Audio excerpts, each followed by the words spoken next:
What's up? I'm Mary. And I'm Katrina. And this is Generation J Live. Generation J Live is a show all about dating and relationships, powered by your opinions and expert advice. Today we're doing a special episode all about ghosting, and we have our guests with us, Whitney and Sia. Say hi, you guys. Hello. How you guys doing? Good. All right, first question. Has someone ever ghosted you? And if so, what happened? Okay, so I've definitely No one's like, I don't want to say. No, I've been ghosted before, and it's never really a great experience. Like when people just decide to stop talking to you. What gets me is when they come back, because they 9 times out of 10 always come back, and they want to pretend like nothing happened. So for me, it's like, why are you coming back? yeah, like, why do you stay come back gone. And it's always a question of, do you forgive them? Like, does that have an excuse? Or I don't know. For me, it's kind of in the air.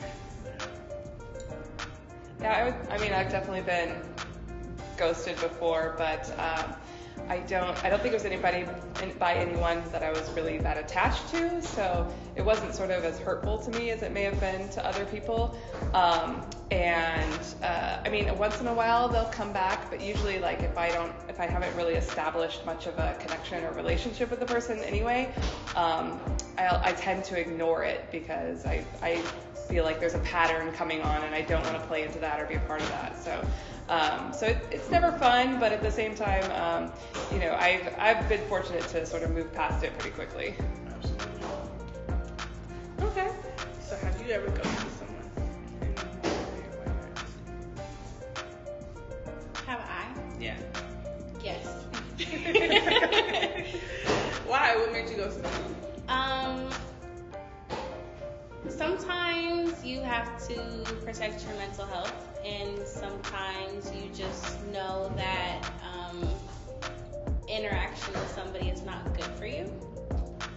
Sometimes it's just better for your mental health to just cut off communication, especially when people gaslight you, or some people just don't deserve a response, or they just don't deserve your energy, and you have to protect your energy.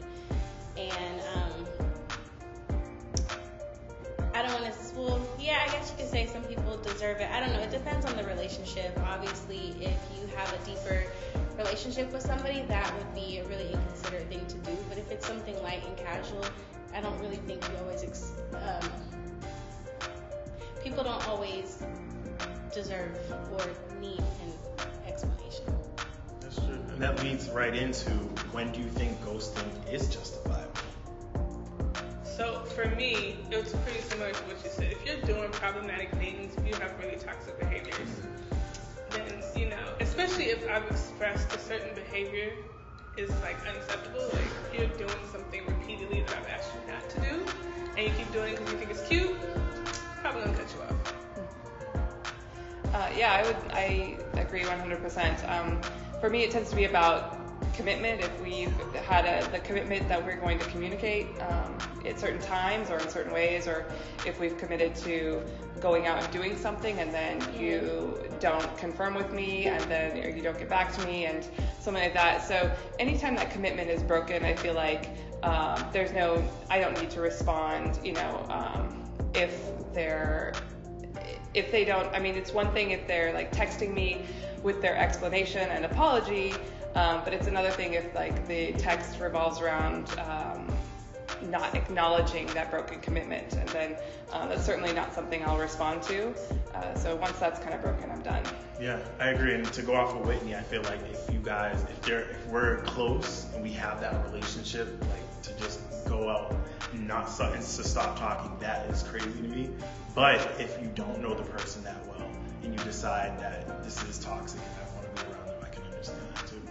Right. I think sometimes too, people, you can just tell, like, at least for myself, they just don't really have good intentions, and so you might start talking to somebody, whether it's a friend or somebody that you're attracted to, and you can start talking to them and be like, this isn't for me. And I think in that case, it might actually be, they might not see it at the time, but it might actually be the most considerate thing that you can do for both of you, to just stop it right there before it goes further. And now this person has expectations, or now you've led them on and now you are wrong for ghosting them. Like, just do it early.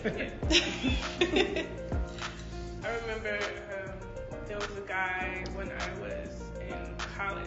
He used to drive me crazy because I told him specifically, I go to bed at 9 o'clock. Please do not call me after 9 o'clock. He would make it a point to call me at 9:05, 9:15. And I'm like, even if I'm still awake, I'm not answering your call. Like, I've already expressed to you a million times, don't call me after 9 o'clock. And so finally he kind of got hit and started calling me at like 8:59, which to me was like, I'm just done with you. And yeah, I definitely ghosted on him. But this was like in college, so. I might have, not that this is the right thing to do, like, just call him at 5 a.m. early. Oh, I saw your missed call. Hi, good morning. Every day, like, 4:45 in the morning. I saw your missed call. Hi. Be like, oh, I'm not messing with her. Yeah, that's what you get though. So when do you feel like ghosting is inappropriate? I feel like, you got something? Oh. No, I was just going to say, if you were in a relationship with someone or friends with someone for a long time, you guys are close, then if you just ghost out of nowhere with no explanation, and you guys had that communication prior to the ghosting, I think that's inappropriate. Because I always say, whether it's you can send a text or write a letter or send an email, but just to completely leave if you were once close, that's, to me, is like inappropriate. It would depend on the situation. Yeah, because I think if you care about somebody in any capacity, like you care about their feelings at all, if you need maybe you're going through something, like it's very simple to just say, hey, I need some space right now. I'm going through something and I might not be responsive, or, a heads up. And if the person can't understand that, then that might be a red flag for you. Like, okay, maybe I don't need this person in my life. At that point you can make that decision. But I think that if you have a close relationship with somebody, and there is a commitment, there is, an understanding or expectations, like there's been expectations, then it's just wrong under any circumstances to not say anything, because we all have our phones on us all the time, and they work. If you pay the bill, right? And if you don't, there is Wi-Fi. Like, there really is an excuse. Excuse to not contact somebody. And I mean, it's bare, just decency. Like, just say something. Even if to me, it's like, even if our relationship wasn't super strong, I still would prefer, like, if you're not interested, you just send me a text saying I'm not interested. Exactly. Like, my feelings won't be hurt. Exactly. But my feelings will be hurt if you decide just all of a sudden stop talking to me. Have you ever blamed yourself for a partner ghosting on you? I have not. I'll just jump out and say that, yeah. I'm just very open, I'm very direct, and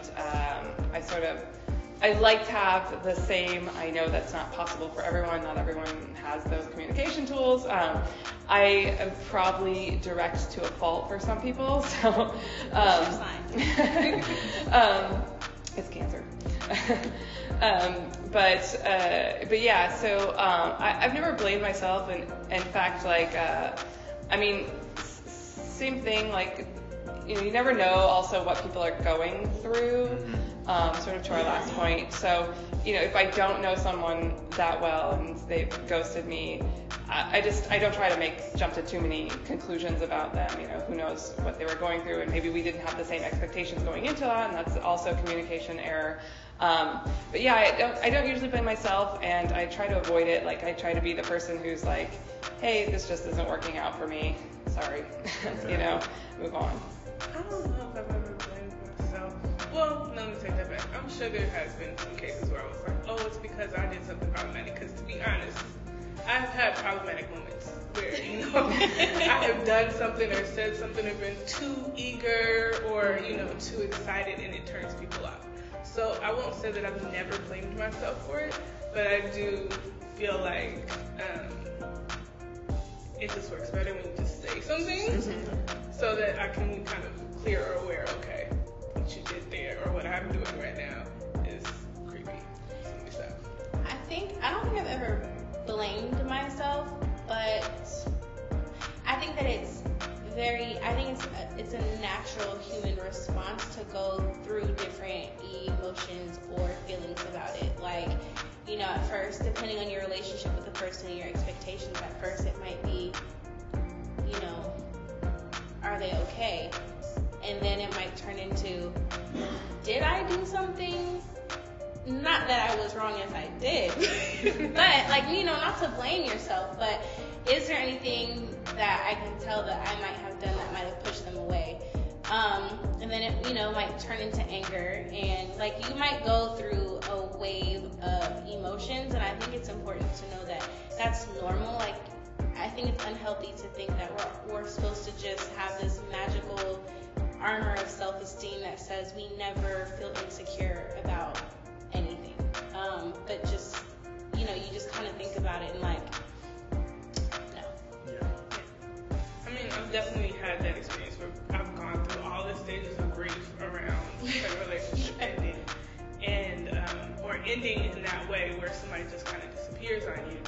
And, so yeah, it does kind of come with that. Once you get through it, they're like, oh, okay, I see that it wasn't, it just wasn't gonna work ultimately, or, even if there were behaviors of mine that were problematic, ultimately what I deserve for myself is not that, because they can't be considered of me, at least in that sense. So they weren't for me. Right, especially because, we're thinking, that's why I say you can reflect on, did I maybe do something to cause a reaction, but it doesn't necessarily mean that you're to blame, because I firmly believe you're never too much for somebody who's the right person, not meaning that that's okay to be toxic towards somebody. But if somebody cares, enough, say something, instead of ghosting, just let somebody know, hey, that's not cool, hey, don't call me after 9. You could have just ghosted instead of communicating that boundary, you know what I mean? So, I don't think that we should I don't think you can take blame for somebody ghosting you because they did it. Yeah. You didn't make them do it. But, yeah. Yeah, just to piggyback off that, I think you're ultimately not responsible for somebody else's actions. I mean, you can always question, did I not listen to this person? Was this person trying to tell me something and maybe they felt turned off by my reaction? But, at the end of the day, I'm not responsible for whether or not that person decides to pick up their phone and text me. That's on them. Did you ever give someone another shot when they ghosted you, if they came back? Have you ever given somebody a shot or a chance to kind of explain themselves? Again, I'm not a big, sort of long, the sort of relationships that I have are a little more casual, so if ever there's ghosting, it happens early on and I'm not at a point where I want to keep going with that person. I've not gotten to know that person well enough, or there's not enough there for me to it doesn't incentivize me to keep going, right? This person ignored me, and so again, it's different if somebody gets back in touch with me with an explanation and acknowledgement for their behavior, but I have yet to see that happen. So usually it's sort of the end for me. I have. And again, it does depend on. Okay, so there's a big difference between somebody ghosting you and then popping back up and just being hey, how you been? So we're just not going to address the fact that you just disappeared. That I wouldn't entertain. But if somebody does come back and they have an explanation, I think that it says a lot if they care to give one, especially when it's unsolicited. And I think you can just tell when somebody is sincere. So I think it's a case-by-case basis, because I know that I personally have periods of time where I just don't want to talk to people.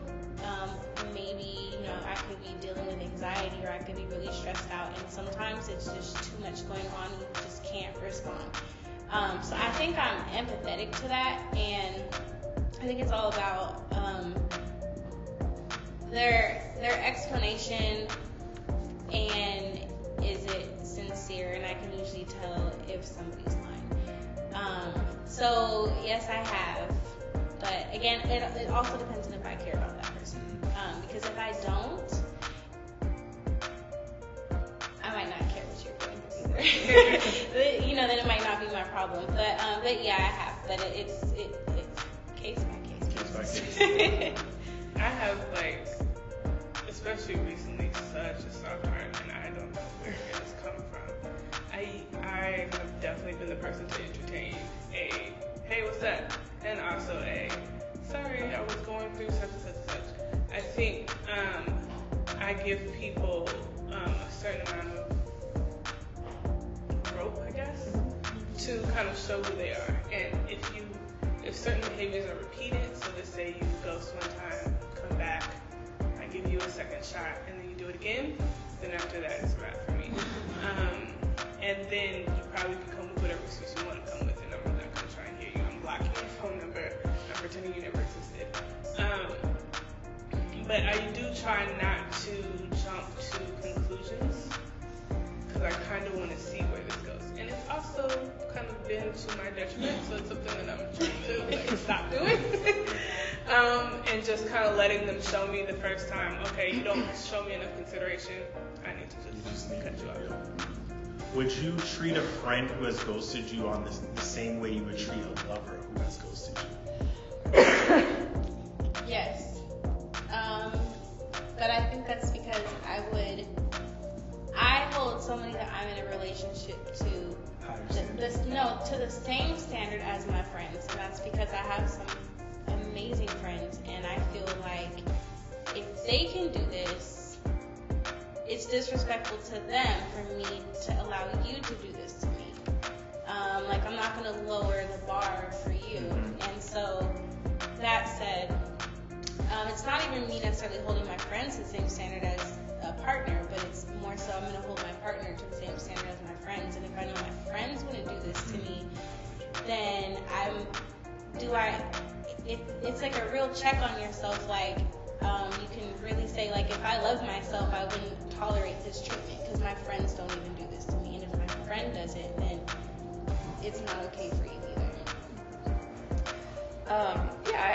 I think it's interesting because I have so many of my best friends, I've known them since I was a kid, so I'm in constant communication with most of my friends. And I think if one of them stops talking or communicating for some reason, I would not hold it against that person, because I don't have the same type of sort of commitment or that I would have with a potential boyfriend, girlfriend. And so I would be more concerned with a friend versus somebody I was dating or in some sort of relationship with. I would be probably just more concerned. I would be more apt to keep trying to talk to the person. I wouldn't just stop talking to my friend for sure. Because they're people I've known for 20 plus years at this point. So I know them really well. But if it were if it were somebody I just met and struck up a friendship with, and they stopped talking to me, I think I would be inclined to treat them the same way as somebody I was dating. Yeah, I think I'm similar. I think most of my friends, when something like that happens, if they were to just disappear, something else is going on. And for me, it would either be trying to investigate and see, are you okay? Can I help you? Or at least get them to a point where they can say to me, I need a break or something. So, how do you heal from being ghosted? I would say, person being ghosted, one of the things is to just remember, like you were saying earlier, you have your friends, and friends are not supposed to do that. So if it's being ghosted from a relationship, just to know your value and know your worth, because being ignored by anybody, it's almost like you point to, what did I do, or what did I say, you know? So just knowing that, you know what, you are the bomb.com, you're an amazing person, and really just taking that time to love on yourself and knowing all the good qualities. Because I think when you're being ignored or when you're just feeling low, you can forget of all the greatness and all the blessings you do have. So just being thankful for that and going forward. I think that it's really important to allow yourself to feel whatever you're feeling. I don't think that you can heal if you lie to yourself and you say that you're okay if you're not. So with that being said, I think that if you are hurt and it makes you cry, and then move on. Like, if you are asking yourself, is there something that I did wrong, and you're starting to doubt yourself, then I think that is like a reflection of, you know what, maybe this isn't healthy for me. Maybe I do need to work on myself a little bit more. Maybe this relationship wasn't healthy, because a healthy relationship isn't going to make you question yourself. But I do think that it's important to just be real with yourself. And even if you're like, you know what, this person doesn't even deserve for me to care this much, but I do. I mean, that's okay. You do. And I think the faster that you acknowledge it and you're real with yourself and you're like, wow, I'm really bothered by this, the faster you can get over it. But when you suppress it and you try to pretend like you're not, like you're fine and you're not, it's going to take longer, and you're probably going to repeat those behaviors.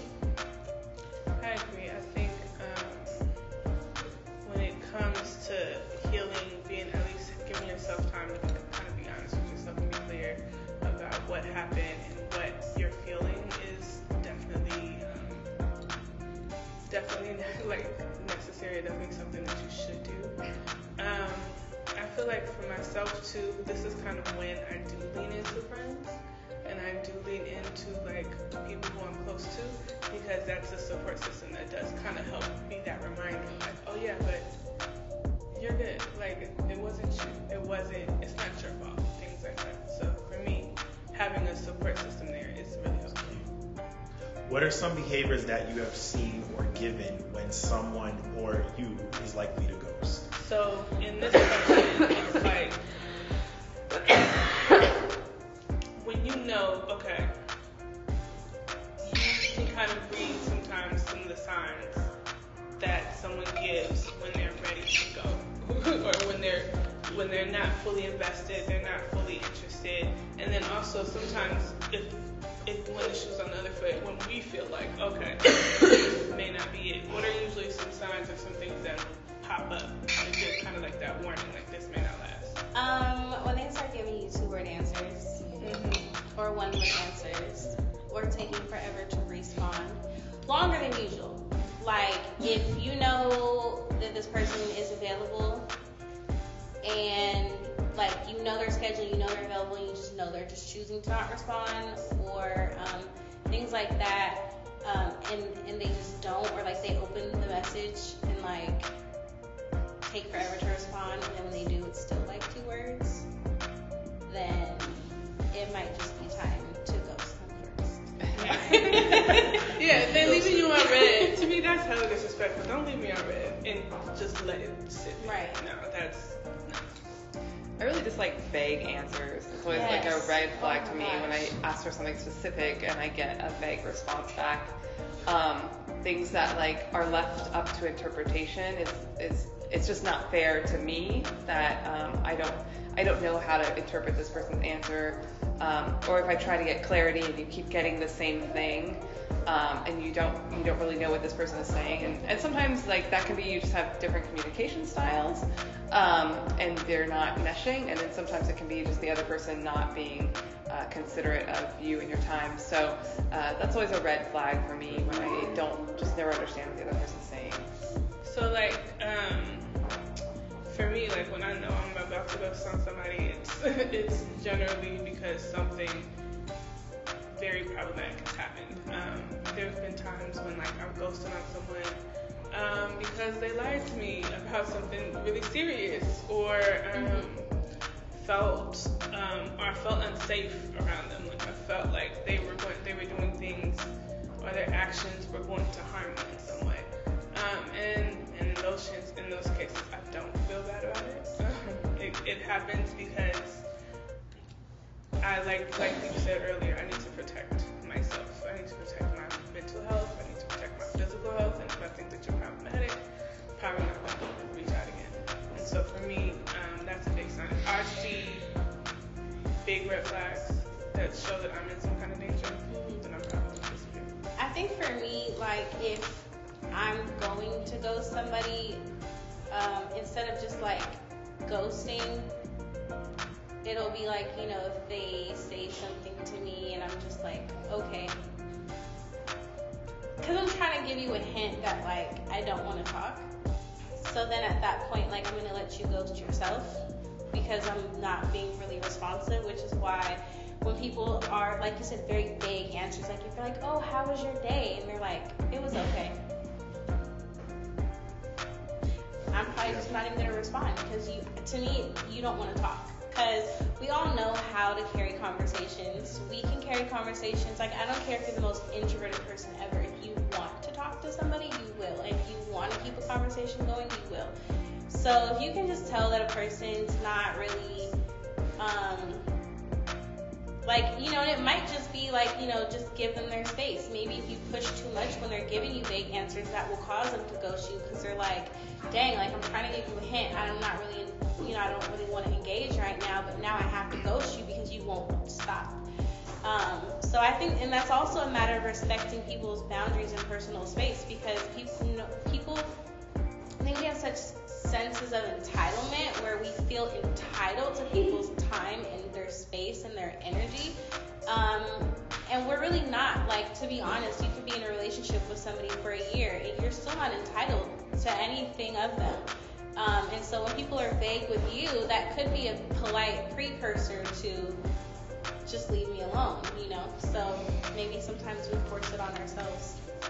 I would just also add to that, another sort of red flag for me is when the conversation is sort of all one-sided, like they make the whole conversation about themselves, there's nothing asking about me, there's nothing incorporating, even if they're asking me to get my opinion or my advice all constantly, or if they're constantly making some sort of demands, they want me to send them this, they want me to do this, to do that, blah, blah, blah. If the conversation is always one-sided and there's nothing ever reciprocated, there's never even any space to talk about myself, that's a big no for me.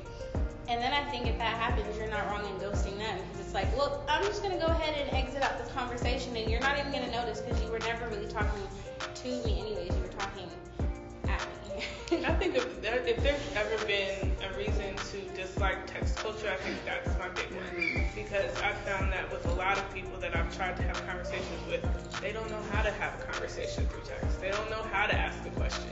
They don't know how to, keep a conversation going. And the burden does fall on me. It's like, oh, well, I am the one asking you questions all the time. Like, that drives me crazy. Like, I feel like that's where I'm at the point where I'm like, just call me so I can see if you can actually have a conversation. I will say, too, because I've been told before that I'm really bad at asking questions. And I'm actually great at asking questions. But I realize I don't ask questions if I don't care to know the answer because I'm not good at small talk and I hate small talk. So I'm not going to ask you like, oh, do you have any siblings? Like, oh, where do you work? If I don't care to know the answer, I don't even think to ask it because I'm not going to ask just for the sake of being polite and asking. So if somebody's not asking questions about you, they probably aren't really interested. Because if somebody cares about you, they want to know the answers. Like, once you really start to like somebody and you have genuine interest in them, you want to know about, you really want to know about their life and their, all the little details. So I think that if somebody is the same way of giving vague answers, if somebody is not asking you about your life, then that's a red flag. So what are some ways to handle a bad or unsatisfying relationship other than ghosting? Well, for me, I'm all about communication. So all my friends know that communication is like one of my key things. But recently, what I realized is not only communication important, but comprehension. So when you're talking to someone, you know what I mean? Like literally, you can communicate. No, I heard this. I literally on Instagram, you can, because I'm a speaker, so like I pride myself on like, okay, I know I can speak. People know I can speak too, but it's comprehension is key. So you can have the best vocabulary, you can make yourself heard to your partner, to your friends, but if you're not comprehending what's coming from the other side and what they're saying, it's almost like you can be the best communicator, but there's no comprehension. So I feel like if you, before you feel like ghosting or other than ghosting, just have that, figure out a communication style that works between both of you, but also try to comprehend where that other person is coming from. I know situations where I had friends that have been ghosted or either did the ghosting, but they literally didn't know they were ghosting, or they literally didn't know they were. It was like when it came down to it, it was like a big miscommunication, you know. So I think communication and also comprehension, like having that discussion. But I think like how you were just saying in terms of like you can say something so clear and they don't comprehend. Yeah. But that goes back to people not caring because, for example, if you're in school and you're trying to learn something and you don't understand something the professor says, you ask questions. Mm-hmm. So Absolutely. not comprehending is a choice, because if they care and they're like, I see you're upset, but I don't understand why, they're going to try to get it out of you and try to still understand. And if I think to not comprehend is a choice. Mm-hmm. And I also think we're not responsible for people being able to comprehend. And I also think that if I feel that you won't comprehend, I won't explain it either. So that would be a time when it might be justifiable to know somebody, is because it's like, you know what? Sorry. Like sometimes you can just tell by something that's said to you that they are so disconnected from your feelings that it's like, even if I explain this to you, you wouldn't get it. So that's when it's like, I'm not even going to say anything. It's not worth my energy because I'm going to get frustrated, because if you cared, we wouldn't even be at this point. So what you were saying reminded me of a saying, which is communication isn't about what's said, it's about what's heard. And I think some of the best advice I got like 10 years ago, when I always felt like people never understood what I was saying, especially as a creative, that can be really difficult to get your point across to non-creative people. And so some of the best advice that I got was somebody who said, instead of focusing on saying what you want, focus on saying something in a way that somebody else will understand it. Like really like focusing on like putting yourself in that position and what kind of speech, you know, how do you need to say things so that this person who's never experienced this, or, you know, has a different culture, a different background, or maybe just a different style of communicating, how would this person need to hear this in order to understand it? Yeah. It's not always the easiest thing to do and it takes practice, but it was very helpful. And so, you know, other than ghosting, communication is obviously top for me. Yeah. I've been on a compatibility kick. So I think compatibility is a really underrated quality in a relationship. It's something like it takes a while to make sure you're compatible in all different sort of situations, not just compatibility communicating, compatibility in sort of your styles of things you like to do and how well those can match up. And so I've been sort of analyzing compatibility recently in relationships. And I think back to like taking somebody back, or accepting them back into your life if they've ghosted you, and this comes down to like the communication and whatnot, is like when you say communicating in a way where they understand. Because I just said I think that we're not responsible for other people's comprehension, but it's the same way. Like if you care, you'll try to comprehend, and if you care for them to get the message, you will try to communicate it in a way that they can understand. But like asking questions like, you know, how do you think it makes me feel when you do this? And actually, but not in a rhetorical way. like, no, I really want you to answer this, because you're forcing them to think about it. So instead of you just telling them like, oh, this is how I feel, because that can go in one ear and out the other, like actually asking open-ended questions to make them come to the conclusion instead of you telling it to them. I like that, yeah. And I think that when you are trying to communicate something to someone where it's like, oh, I didn't even realize I was ghosting you, I think to try to, when it is a miscommunication, the best way to communicate it sometimes is to ask them, instead of telling them how you feel, asking them questions that make them think about how it's affected you. I think for myself, one of the things that I've been trying to do is having a conversation, I guess, in the early days, in the early parts, about expectations, and just being really, really clear about how I operate and what I need, and trying to get that back from them so that we are able to see if we're compatible, if we are able to try, and make sure that we're, starting off on the right foot, at least communicatively. And if I'm expressing to you very early on, this is what I need, and I'm trying to get back from you what you need, and as time progresses, you start letting that go. That to me then is like a sign, well, maybe you're not as interested, because I did make it clear. Because I think before, as a woman, definitely like as a black woman, we were taught to be really passive about a lot of stuff and not to be too forceful, too loud, too angry, or anything like that. So a lot of times my needs have been like pushed way to the back, and it's been hard for me to communicate them. So now I'm making it a practice. Like, no, let me say this first, then you say this out loud, so that we can make sure that it's clear, so that you understand this is what you're about to get into. Can you handle this? If not, say so. It's fine. Like, my feelings won't be hurt if it's not, but just say so. So yeah. So thanks you guys so much. You're welcome. For coming out and talking to us. We want to thank Whitney and CM for joining us today and for speaking so honestly about, ghosting and relationships. Thanks for tuning in. You already know this is Generation J Lab. That's it? Good job. Thanks. Wait,